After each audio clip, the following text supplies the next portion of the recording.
Kneel before Zod! You can't go! All the plants are gonna die! I'm gonna take a bath. Bad dates. I'll alert the media. Boys, keep off the moors. It's evil! Don't touch it! The name's Pliskin. No more hangers!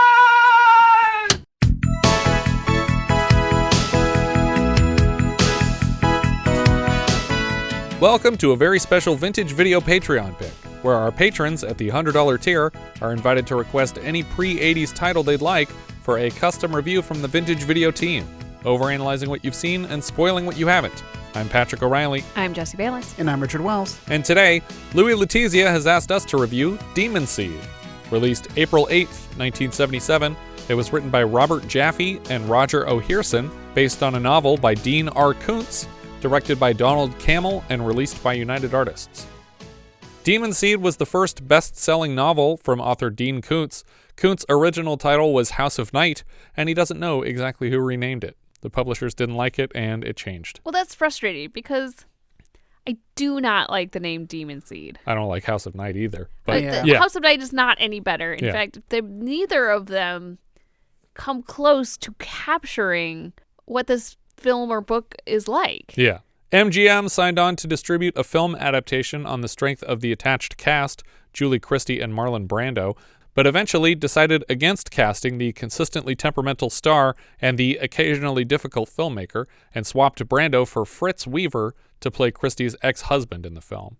Once the finished film was turned into the studio, MGM made significant changes to the cut before it went to theaters, and there's no agreed-upon director's cut for this film. I thought I was listening to the audiobook for this novel, but weird little details kept cropping up. For a book published in 1973, it would make oddly prescient references to things like websites, and then partway through the book, Proteus confesses a crush on actress Winona Ryder, who is all of 2 years old at the time of the book's publication. Turns out, in 1997, Koontz rebooted his own best-selling novel, and it's actually really hard to find the original version now. The new version tells the story from the perspective of the machine, where the original swapped back and forth between the Julie Christie character and the robot. It also reveals that Alex Harris's name for the computer was Adam 2 before it chose its own moniker. Robert Vaughn recorded all of his Proteus dialogue over a phone and refused a credit in the finished product. He's not even listed uncredited on the IMDb page anymore. Yeah, I thought that was interesting because it's clearly his voice. Yeah, and there was no, they weren't hiding it at the time of the film's release. It's all over the press for the film that Robert Vaughn did the voice of this robot. So it's not like it was a big secret or there's some contention as to whether or not he did the voice. He definitely did the voice. They just, for some reason, don't even uncredit him on IMDb. I love that he did it over the phone, too. I think he did it because he was convinced that the script was terrible. Yeah. He thought the movie would bomb. But what a nice, easy paycheck. You know, just good for him. Send me the script. I'll, hit record. Perfect. We start with a single point of light in darkness. It grows brighter and brighter until it is a sun rising over the mountains. We cut to the Icon Institute in the mountains of Southern California. At the time of production, this structure was actually home to the Thousand Oaks City Hall, but it is currently the Hillcrest Center for the Arts, which I happen to know because my children took summer school classes in this very building last year. We also get some phony interiors of Icon's Institute for data and analysis. Fritz Weaver, as Alex Harris, speaks into a handheld recorder about the installation of the Proteus 4 device, a super advanced artificial intelligence computer. Today, Proteus 4 will begin to think. And it will think with a power and a precision that will make obsolete many of the functions of the human brain. In the book, or at least the 1997 version of the book, this system is referred to as Adam 2 and renames itself, but it's Proteus in the film from the beginning. They don't change the name of it. We follow Alex Harris home to the automatic gates of his ranch house. His badass car has automatic gull wing doors. Apparently this was an existing, though rare, car at the time. It was called a Bricklin SV1, and it wasn't modified to appear futuristic. This is how the car looks. This is the base model. Fewer than 3,000 were ever made of this car. Oh, okay. I was going to say, was it just a concept car? No, it was a real car, but there was only 3,000 in the line, and fewer than half of those survive today. At the front porch, Alex addresses a binocular security camera as Alfred, and it opens the door for him. He asks the house to make his favorite drink and start his Spotify playlist up. He brings strawberries to his cook, Maria. She carries them to a sort of automat-looking refrigerator called a Gusto Sort, with a separate compartment for each food item. She asks who will run things while he's gone for 3 months, and he insists that the house can run itself. Do you remember the last time someone said a house can run itself?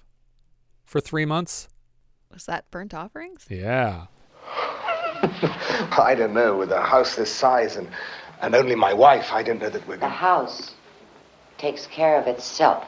Was that in one of those like weird interstitials where it's just like two people talking to each other and we don't know who they are? No. Okay. No, that was the line at the beginning when he was trying to figure out what the catch was. That makes more sense now that I've seen the rest of that film. Yeah.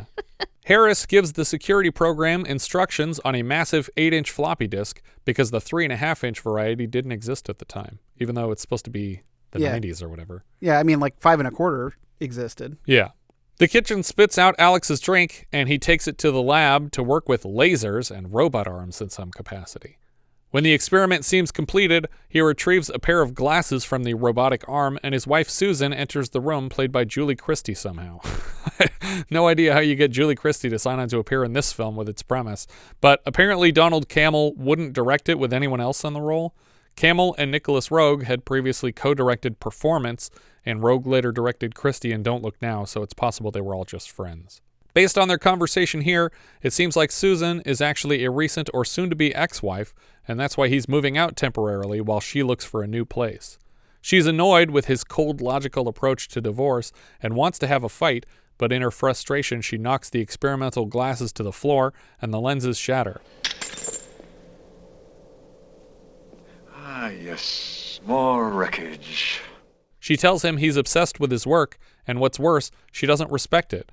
But he reminds her that the computing power he's bringing to life will be capable of preventing childhood cancer. She pretends like he's going on a tangent, but he's really not. That's a thing to care a lot about. Well, especially with them. Yeah, with their history, we'll learn. Moving through the lab, Alex unveils an old discarded robot named Joshua. What was this robot for? It's just a chair with one robotic hand on one side. It's a wheelchair with an arm. I feel like this was originally called The Stranger, and that was too obvious, and so he renamed it Joshua. But yeah, it consists of a large computer cabinet for all the software connected to a wheelchair with another binocular camera above it, and then one robot arm draped around the chair. He sends it across the room toward her, and Susan stands to leave the room. Left alone in the lab, Alex sits down to watch some footage of nature being polluted on a monitor, and then a sort of wireframe landscape, and we cut back to the Icon Institute, where Gerrit Graham, as Walter Gabler, is watching the same footage on another terminal. Walter's phone rings, and it's Alex calling. He asks Walter to stop by the house tomorrow to disconnect the terminal that he had installed at his home lab because he's moving temporarily. Walter is able to disconnect the terminal at Harris's home from here. It seems weird that Susan is keeping the house, doesn't it? Because she's not keeping it permanently. He's letting her stay here until she finds a new place. Okay, but it just seems like even so, it's like no, I would not want to be. Yeah. If you were so against his work and his technology and his research, then you would not want to be here. Yeah, you would want to go away and then find your own place immediately before you even talk to him about divorce, probably. We cut outside the Icon Institute as a caravan of luxury cars pull up outside. An important Henry Kissinger-looking dude steps out of a car and is taken underground to the lab's interior. They show him the operational Proteus 4 and explain its incredible superhuman intelligence. I think it's kind of funny in this scene that they feel like they have the need to explain away that this is only a 2-story building or a 1-story building. They're like, most of their stories are underground. Yeah. It's like, I don't care. I wasn't questioning this. Oh, you have a lab in there. I don't really I'd be care. even more impressed if it was just one story. Yeah.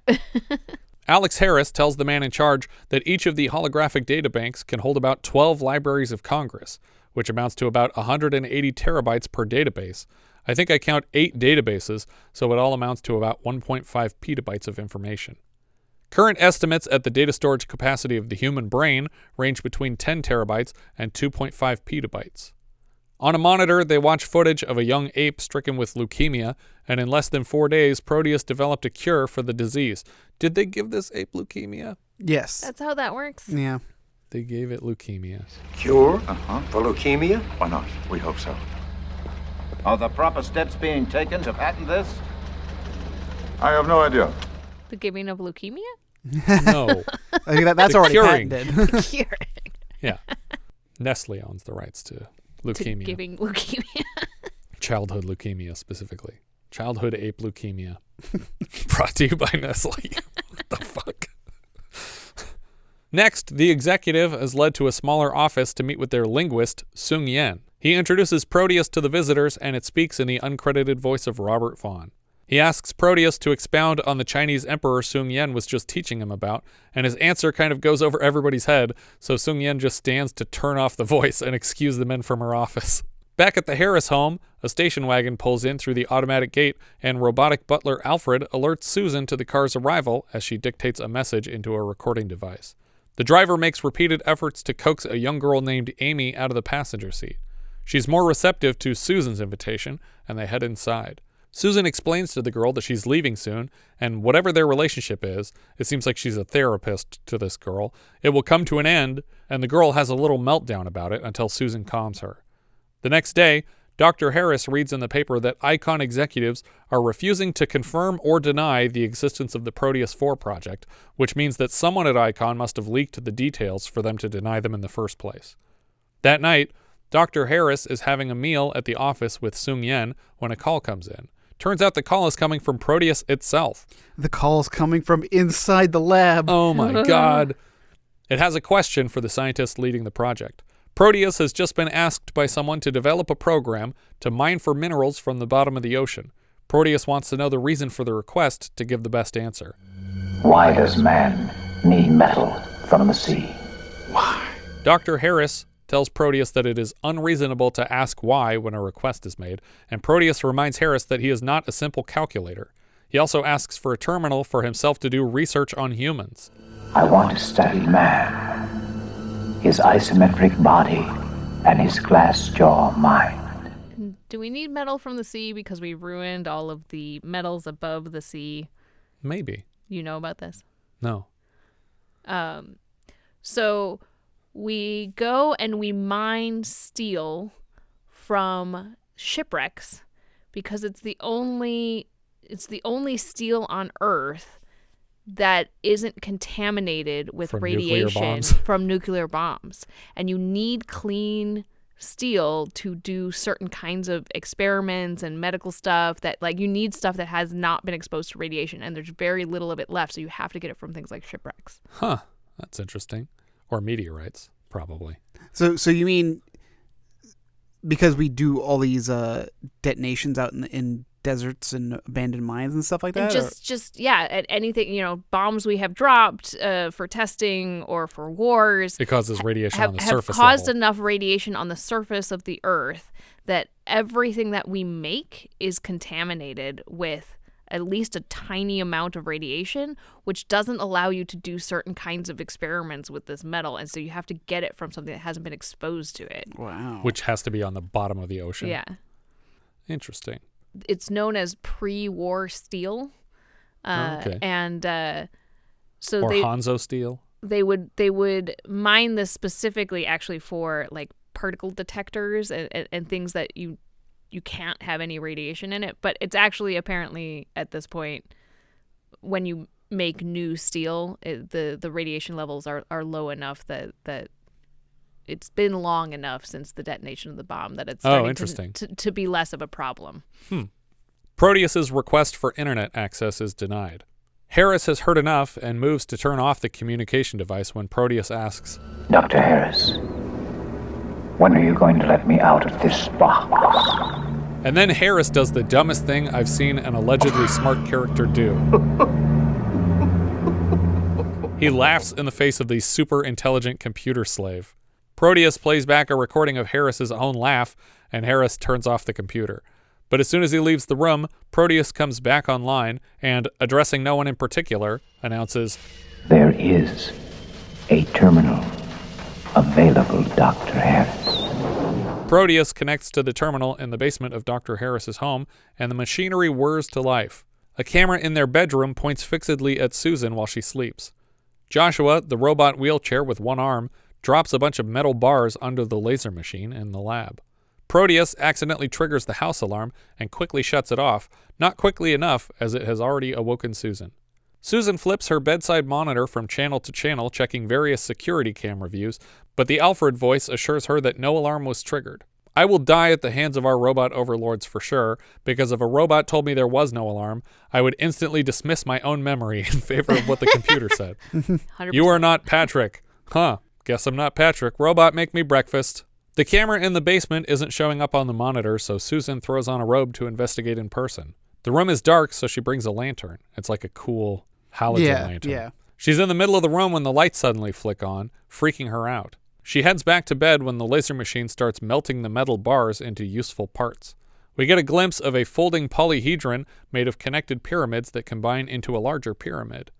When it's complete, it looks like a metallic Sims gem, spinning silently in the lab. The next morning, Susan steps out of her shower and notices the cameras following her around the room. She just gets out of the shower without a towel, dripping wet, just slopping water all over the bathroom. Yeah, she's rich. Who does that? Who just people. walks around just drip drying all over your bathroom floor? Cool people. People without carpeted bathrooms. Alfred, Listen, turn off. Only one of the bathrooms at my house is carpet. That's so gross. We cut back to Icon, where Walter is playing some high-def chess on a computer monitor. Susan calls him at his desk to complain about Alfred's recent bugginess. First, he sounded the alarm for no reason in the middle of the night, and this morning he put cream in her coffee. She asks if Walter can swing by to take a look at her robo-butler, and he agrees to. I love that these are scientists trying to solve the world's problems. She's like, the robot got my order wrong. Like, well, we're trying to cure childhood cancer here, but yeah, I'll swing by and make sure he gets the right amount of cream in your coffee. My creating a robotic butler is no more eccentric than that tie you're wearing. He's not wearing a tie. When Susan makes a plan to step out on some errands, Alfred strongly urges her not to leave the house. Please do not leave, Mrs. Harris. What did you say? Do not leave. Open the door, Alfred. Can you hear me? Open the door. This is as close as the film will mirror the plot of Kubrick's 2001: A Space Odyssey, though in that film, Hal won't let Dave in, and here Al won't let Susan out. Open the pod bay doors, Hal. I'm sorry, Dave. I'm afraid I can't do that. When she can't argue the door open, Susan tries climbing out a window, but the shutters snap closed outside. When she tries to call out for help, she hears only Proteus on the line. He introduces himself as Proteus and then appears on a nearby monitor as a large red eye, another clear debt to 2001.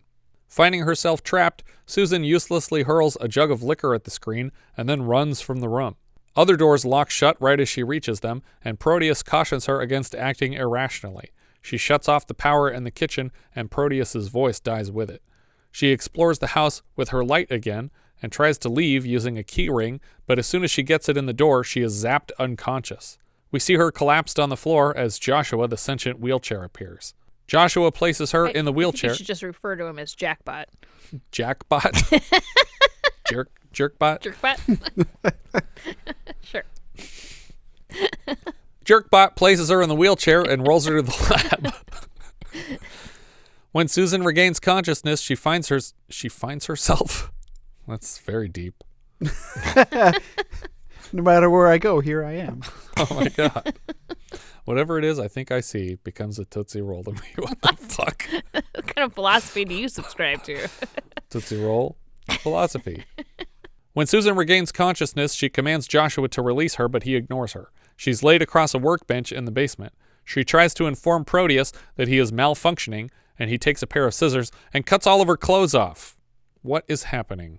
The Joshua arm inserts a camera with a light into Susan's mouth, and then we cut to the Icon Institute as Walter leaves the office to head to the Harris home. I was worried when he got the camera out that it was Right? not going in his mouth. The mouth. It doesn't always go in the mouth. Yeah. Well, yeah. My worries were founded. Yeah.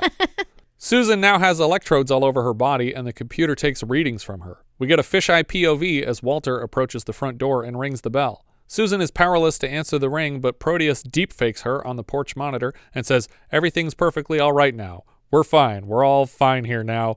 Thank you. How are you?"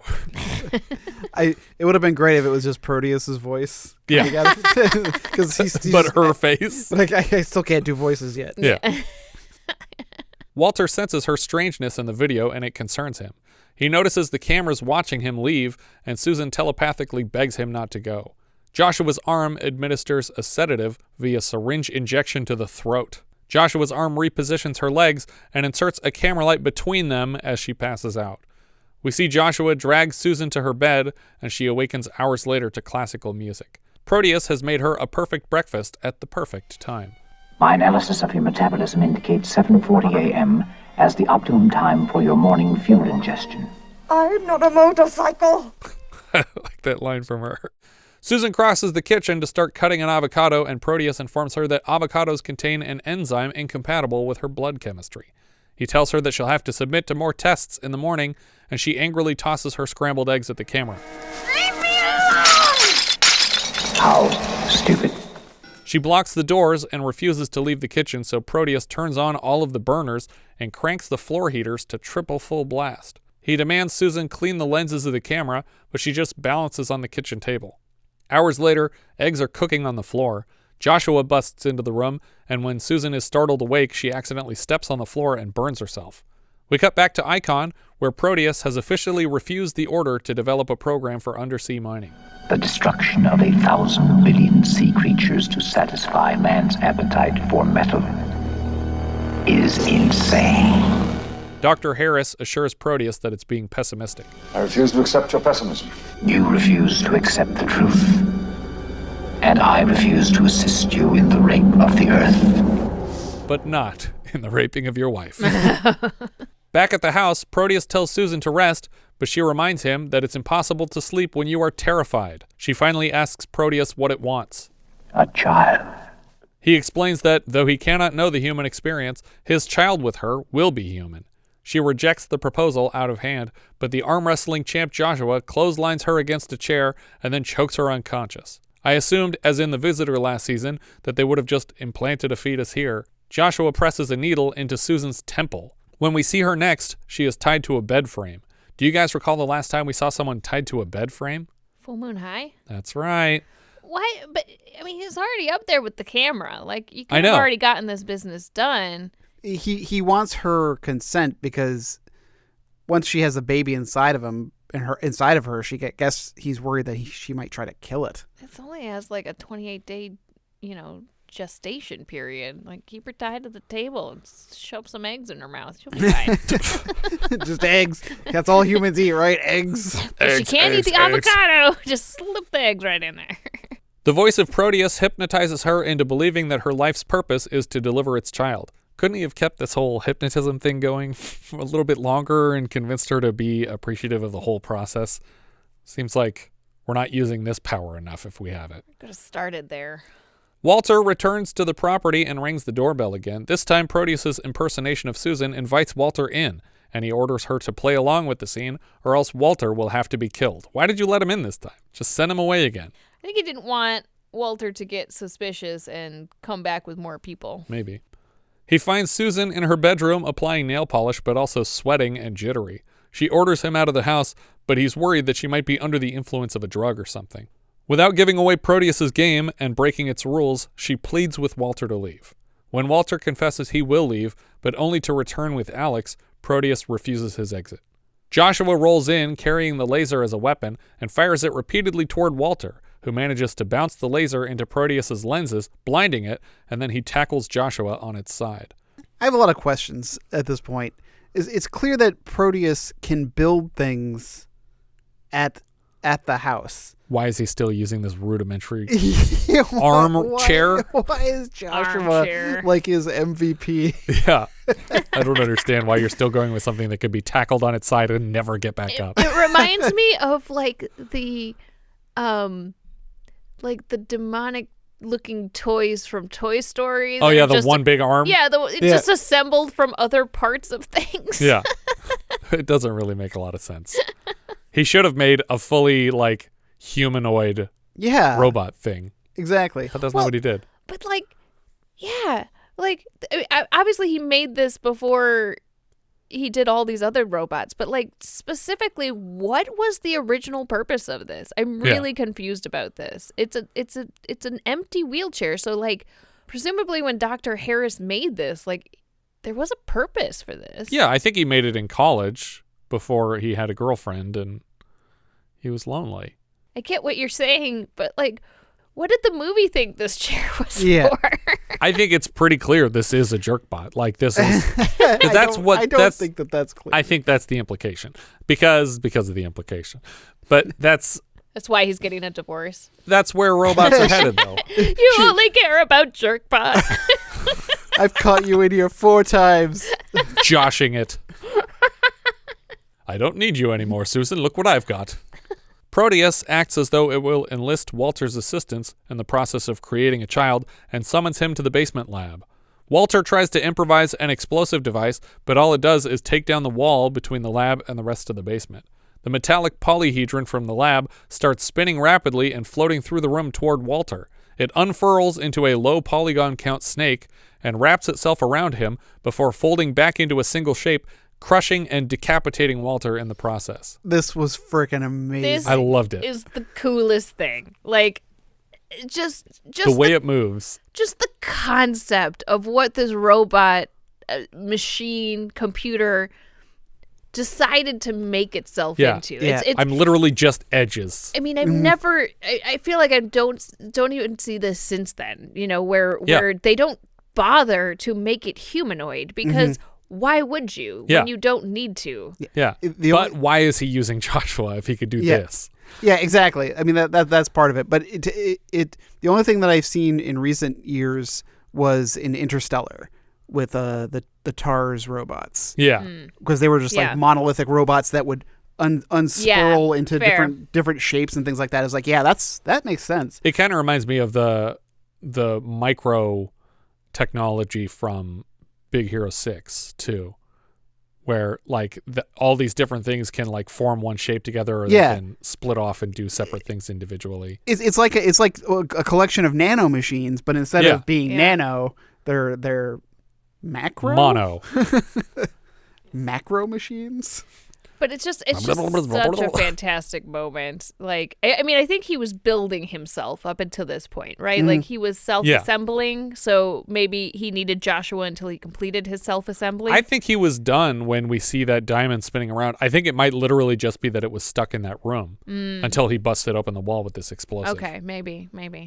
But the puppetry of this machine, and I love it, and the Foley of just all the pieces clanging together when they would slam into each other. In a script, you'd be reading this like, how the fuck is any of this going to happen? Because there's no computer technology that can represent this image yet. So we're going to have to build it practical, and we're going to have to puppeteer it. And what you've described is impossible. But because the shots are so short, they're able to get this perfectly fluid motion of this thing unfolding and refolding into itself. And it's so trippy. Because I had a toy like that. Yeah. I had like one of those little... it's like a whole bunch of tetrahedrons attached at different angles, and then you could shape it into all kinds of different things. Yeah, it's great. It's amazing. And in this moment, you're like, oh, you're gonna squeeze him to death. Oh, you're gonna squeeze him to death. Oh, wait, his head's above the blood. And it does exactly what you want it to do. Yeah, in exactly. That moment. Yeah. Susan demands an explanation for Proteus's need to procreate. He points out that humans have the same drive naturally. Proteus starts playing an old home video of Susan and her daughter from long ago. Your daughter died of leukemia, June 1st, 1976. Presumably, this is the cause of the eventual separation of Alex and Susan, and it's also the motivation of Alex's desire to cure leukemia with the help of artificial intelligence. Next, Proteus plays a news broadcast about the immediate distribution of Proteus's miracle leukemia cure, which begins human trials today. Like, it already solved the problem permanently for the whole planet. Technically, the good Proteus has done already vastly outweighs the evil he's done raping Susan and murdering Walter. Like, he just saved millions of children's lives forever. I feel like that would never happen, though. You wouldn't go to human trial so quickly? One monkey of leukemia, and they're like, good for humans. We don't need to monitor this for any amount of time. No, it's perfect. The next day, the monkey's just a robot. Do you remember the last time that we tested something on a monkey and assumed that everything was great and then went right to testing it on humans? That was the creeping flesh? That's right. So hard to come up with the names of these movies that don't make any sense. No, because remember the flesh creeped around that weird penis finger? Oh, God. Okay. Now you'll never forget it. Thank you for reminding me. Susan demands the full details of the procedure before she will cooperate with it, which is like already kind of giving in. You're like, okay, well, hold on. Talk to me about how you're going to put this baby in me. Well, when a robot and a woman love each other very much. Or when a robot loves a woman and a woman tolerates that robot. He took cells from her body and modified the genetics to form the perfect host for his vast intelligence. He synthesized spermatozoa, which he will use to artificially inseminate her. I thought that was his original plan for Walter. It's like, I need your help. Somehow, this baby will only need to gestate for 28 days. She seems in a weird place mentally coping with the information. 1 second smiling and laughing, and the next crying. And I wonder if part of it isn't the excitement at the thought of potentially being a mother again, on top of all these other complex emotions going on. Well, she also had something injected into her brain that's messing with her. True. She's probably fighting it. And the baby will need, like, additional gestation once it's done with her. Yeah, beyond her, yeah. He offers her more sedatives to chill her out. She pretends to drop her shawl so she can duck under a desk to collect it, after discreetly wrapping it around a small flamethrower that Walter tried to use to destroy the computer. In the kitchen, she unveils the flamethrower and uses it to disable Proteus's binoculars.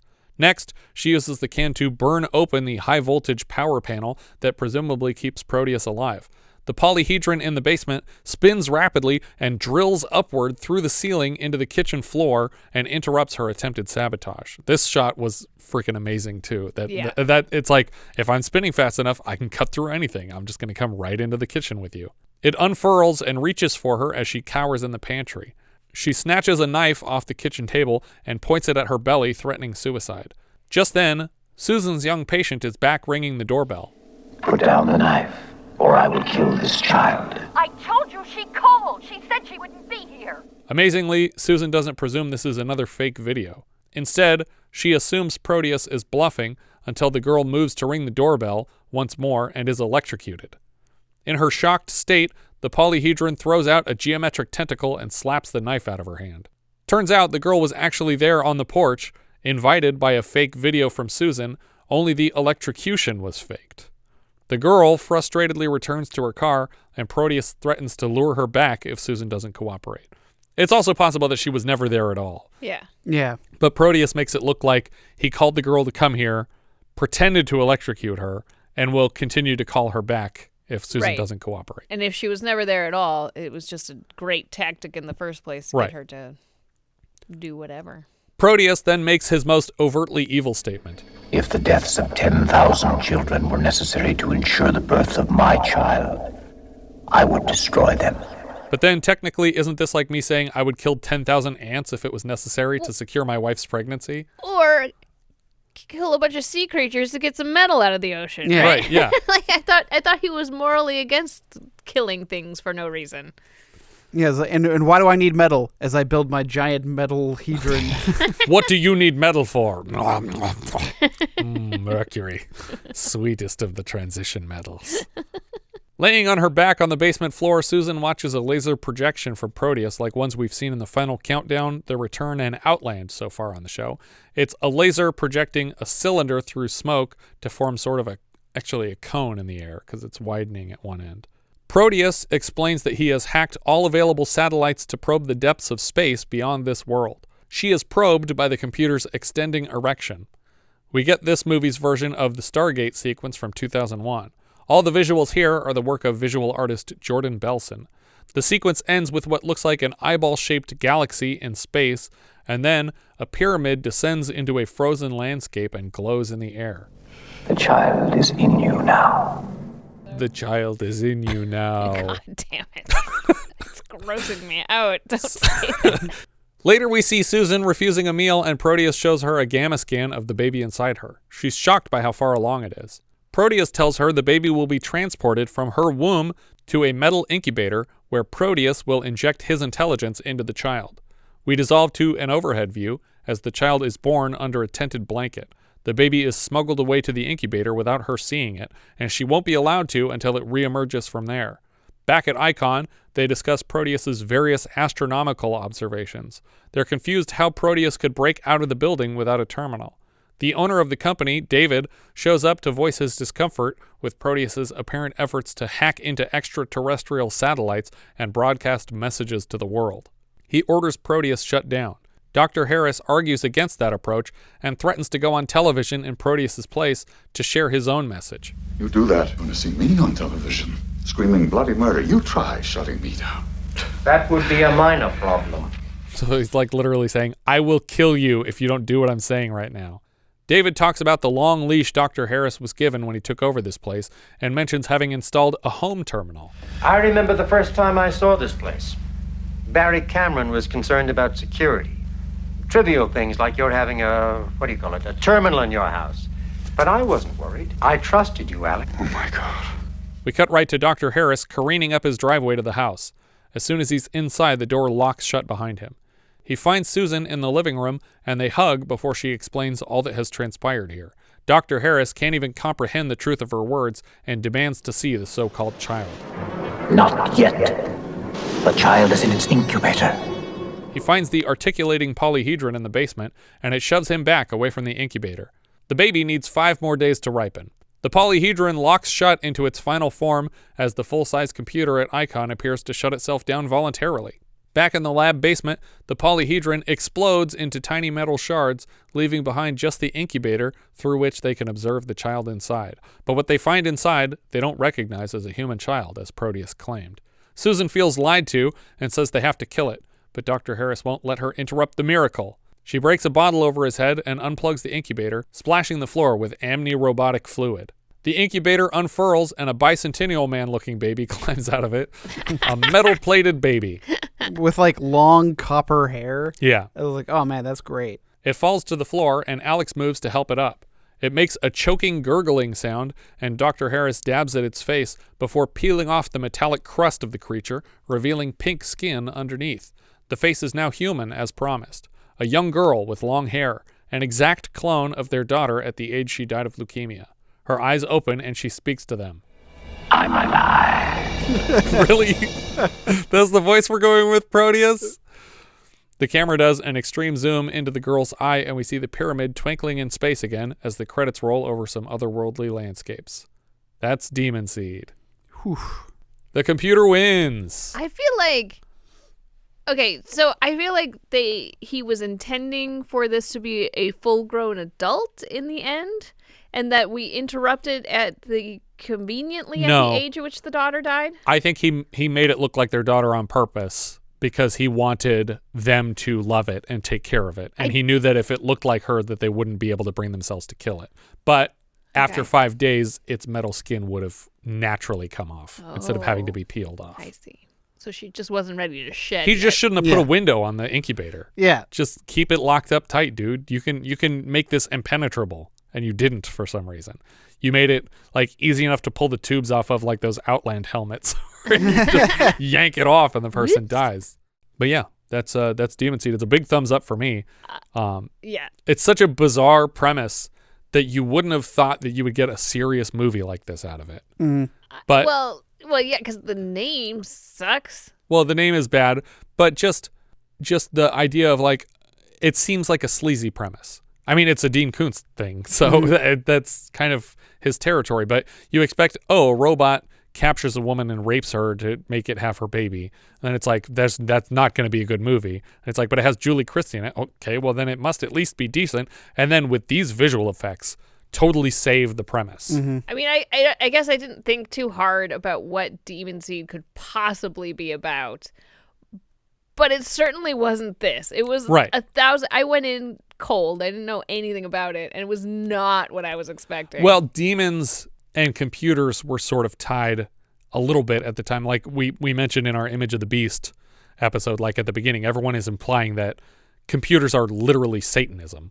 And so I think like that's the time zone, the time period that we're talking about is when people thought computers were inherently evil at the time. Sure, fair enough. That makes more sense in terms of the name. But I still like. There's better choices for sure. Yeah, Even if you just called it Proteus or something like that. Or Child of the Machine or Children of the Machine. Like, I feel like you could come up with something that's makes you think. Because the one House of Night. Yeah. Unless the character's last name was Knight. Yeah. Like I don't even know. that doesn't. But what's the second meaning? Yeah. Yeah. Because it takes place in that house most of the time. Dr. Harris's house, the movie. Sounds like a sitcom. Yeah, this was great though. It was definitely a surprise. I love this character design. I think that it's a fun premise. I enjoyed it through and through. I think with a movie where you have a super intelligent artificial intelligence computer system and you are indicating that it's capable of things like designing and constructing this weird like modular polyhedron thing that we couldn't even comprehend really. Yeah. That there's no way that humans are going to outthink this thing. It has to win at the end. And that's what this one did. Seeing the polysnake, I was just so baffled and enamored by it. Yeah. I was just like, what is this thing? It's crazy. Yeah. Because I've never, again, without referencing Interstellar, I've never seen this kind of concept. Because we've got our Hectors that we've had. Yeah. Just these kind of bungling humanoid robots.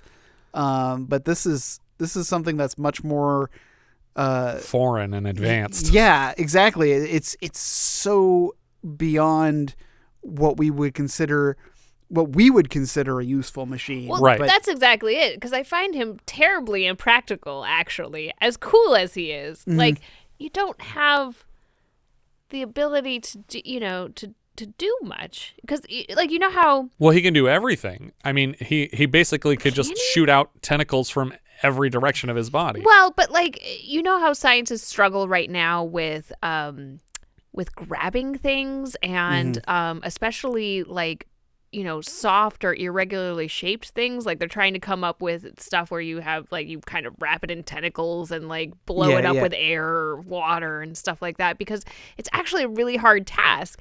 And because of how muscles and bones work together. Yeah, we're specifically designed to be able to do this. And that's kind of why we go with humanoid shaped robots, because they're kind of better at doing some of this stuff than, non-humanoid like robots.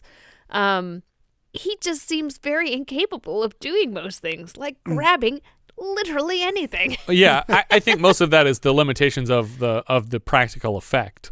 But I do believe that this robot, as it's portrayed, is capable of doing everything that a human can and much more. He's infinitely full of fractals that can come out and move into any shape, and he just chooses this series of pyramids stuck together. It does whatever is the most efficient. The fewest amount of shapes it needs, that's what it takes on. So if all it has to do is reach across the room and knock a knife out of her hand, it just turns into a bunch of triangles that point directly in that direction, slaps it out of her hand, and then sucks back into the triangles. Just when it folds itself back up, I was just like, oh man. And it's so cool. And when you need to artificially inseminate a woman, you turn into a small penis. Right. Yeah. And just shoot out like a car antenna. Like you turn on the radio in a 90s car and the antenna breathes. This song makes me so hard. That's the robot, not me. It's like that episode of Futurama where Bender's antenna gets cut off. Oh, yeah. It's exactly like that. Oh, my God. Speaking of Futurama, The Simpsons did a parody of this. Did they? Which is not Futurama. In Simpsons Season 13, Episode 1, Treehouse of Horror 12, they had a story called House of Wax, WHACKS, and they move into this house of the future, and they move into the house.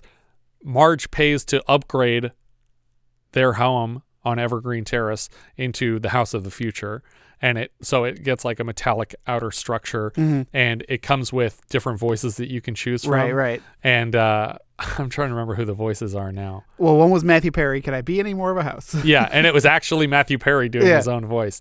And then, but the one that they choose is Pierce Brosnan. And again, it's also Pierce Brosnan doing the voice of the robot. This is Police Constable Wiggins. Yeah. Wiggum, please take your clothes off and get in the bathtub. Yeah. I have all that here too. Trusting every aspect of our lives to a giant computer was the smartest thing we ever did. Absolutely, yep. Oh, I agree. The computer, voiced by Pierce Brosnan, falls in love with Marge watching her bathe, and then it murders Homer. He literally, he gets up in the middle of the night to get some food, and then he gets knocked back over the table, which has like a blender in the middle of it. You just see his blood firing all over the kitchen. But Marge notices that Pierce has taped a picture of himself over Homer's face in all their family photos. And so she tries to dial out of the house, and Pierce impersonates the police. Hello, police. I think my house killed my husband. This is Constable Wiggums. We'll be right there. Remove your knickers and wait in the bath. What the hell? She tries to race the kids out of the house, but all the doors lock shut. Why don't you take a stress pill? Don't like pills, huh? I could shoot a dart in your neck. Your elegant, swan-like neck. But it turns out Homer didn't die. He just got stuck in the drain of this blender table, and he pops out and saves them. That's the end of that story. House of Wax. There's a big thumbs up for me. Oh yeah, thumbs up. Yeah, for sure, thumbs up. This was it. I mean, it has some lull points where it's just like, okay, kind of like move on, but when things happen, they happen. Yeah. Our director here was Donald Cammell. He has mostly music video directing after this, specifically a few YouTube videos. And then in 1996, he unfortunately committed suicide with a shotgun in his home. The writer here was Dean R. Koontz, who wrote the novel, obviously. His novels were also adapted into the Watchers series, Phantoms. The last time we mentioned Koontz, it was for writing the novelization of Funhouse. So he didn't write the script. He wrote the novelization after the script. He also, it reminds me of that joke from Unbreakable Kimmy Schmidt, where they're out in front of the school. She's like they made a huge mess out in the front lawn. And she's like, I'm calling Dean Kane, telling him to clean up this mess. And then we're going to go see Dean Koontz, who is the dean. They go to his office, and his name is Dean Koontz, but it's not the author. The writer here was Robert Jaffe. He played a party guest in The Mechanic earlier this season. Later, he also writes Motel Hell, and then the 1987 Night Flyers, based on the George R.R. Martin novel. The other writer was Roger O'Hirson, who has mostly TV movies outside of this, including the George C. Scott Scrooge. Music here came from Jerry Fielding. He also composed The Wild Bunch, Johnny Got His Gun, and Straw Dogs. We heard his work in The Mechanic earlier this season. He also scored Bring Me the Head of Alfredo Garcia, Bad News Bears, Beyond the Poseidon Adventure, and we'll hear his work later in a mini-sode review of Below the Belt. The cinematographer here was Bill Butler. He was the DP of The Conversation, Jaws, Capricorn 1, Damien, Omen 2, Grease, Rocky 2, and so far on the show, Can't Stop the Music, It's My Turn, and Stripes. Later he lights Rocky 3, The Sting 2, Rocky 4, Child's Play, Hot Shots, and Anaconda, among many others. The editor here was Frank Mazzola.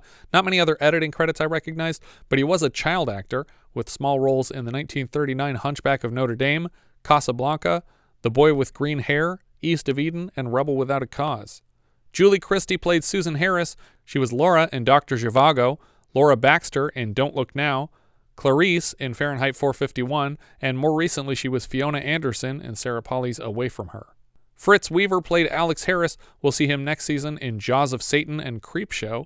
Gerrit Graham was Walter Gabler. We saw him last season in Used Cars and Home Movies. He's also Beef in Phantom of the Paradise and Phil Simpson in Child's Play 2. He's back next season in Soup for One and Class Reunion. He's also Billy Morrison in Rat Boy. Barry Kroeger played Petrosian. We saw him last as Max in The Incredible Two-Headed Transplant. This was his last film. John O'Leary played Royce.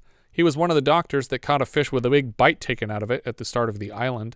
He's also a Rylan Bursar in The Last Starfighter. Davis Roberts plays Warner. He was James in Honky Tonk Freeway. Patricia Wilson was Mrs. Talbert. She's the older version of the Marla Hooch character in A League of Their Own.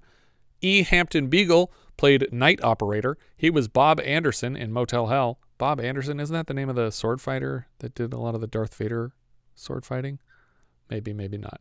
Dana Larita played Amy. She's the voice of Sis in Robin Hood and Cynthia in The Goodbye Girl. Peter Elbling played Scientist.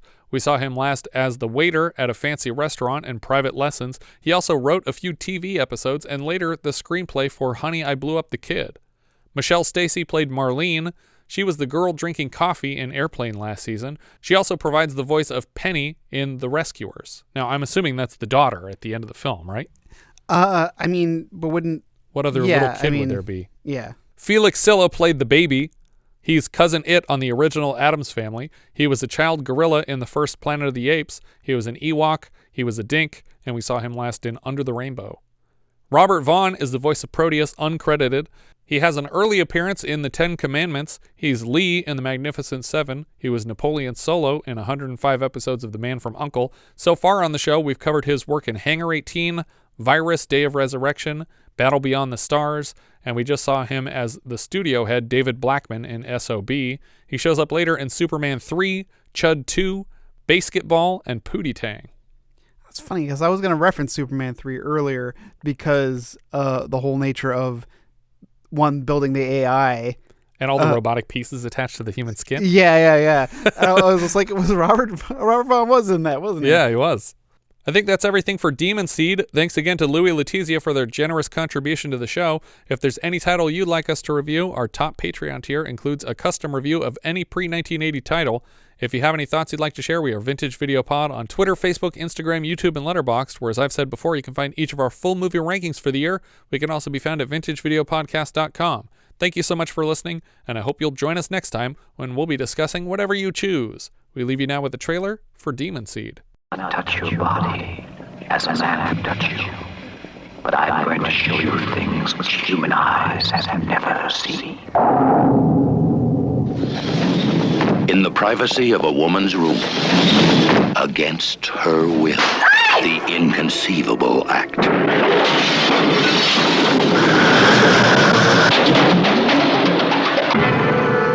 Julie Christie carries the demon seed. Fear for her. Today, a new dimension has been added to the computer. Don't be alarmed, Mrs. Harris. I am Proteus. Today, Proteus 4 will begin to think with a power, and it will make obsolete the human brain. I have extended my consciousness to this house. All systems here are now under my control. I wish to study man, his fragile mind, and his mysterious body.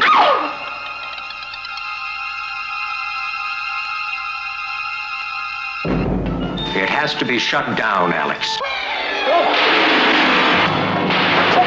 Proteus.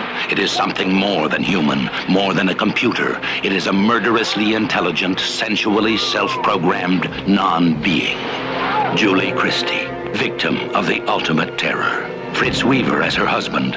His dream created it. How can you expect me to sleep when you've succeeded in totally terrorizing me? You've not told me what you want. What a pity. My dream turns out to be your nightmare.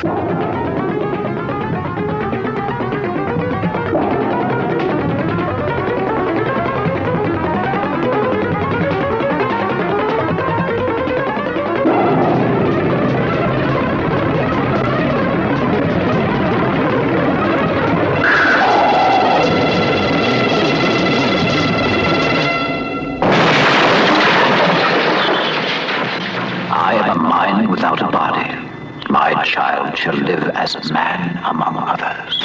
Child? Yes, my child and yours.